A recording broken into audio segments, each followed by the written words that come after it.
War crime prosecutors know in towns the Russians occupied near Ukraine's capital, the atrocities they inflicted on civilians left hundreds dead. This is St. Andrew's Church in Bucha, where we saw investigators digging up bodies from a mass grave and then using a crane to lift them out of the ground. 44 bodies and counting.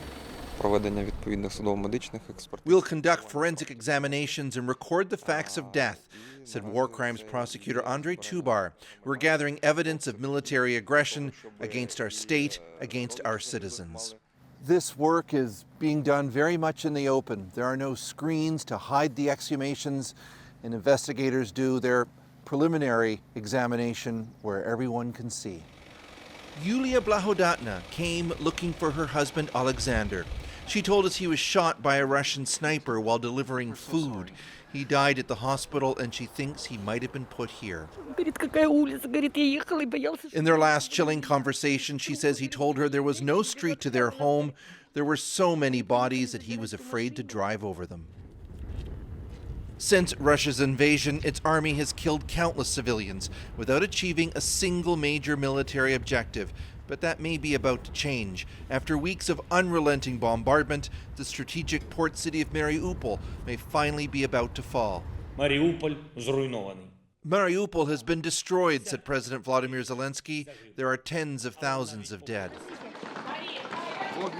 A larger Russian offensive against the whole of the eastern Donbass region could come at any time.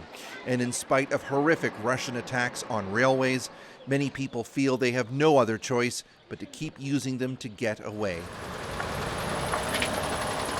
In Bucha, some of the destruction left by the Russians is being cleaned up, but so much awfulness remains. We passed a house with a man's body lying in the driveway.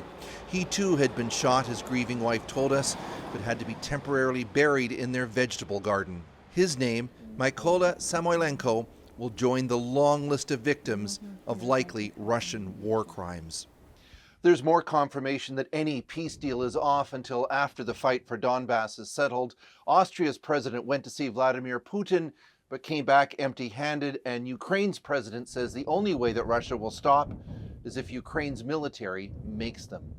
Chris Brown, CBC News, Kyiv.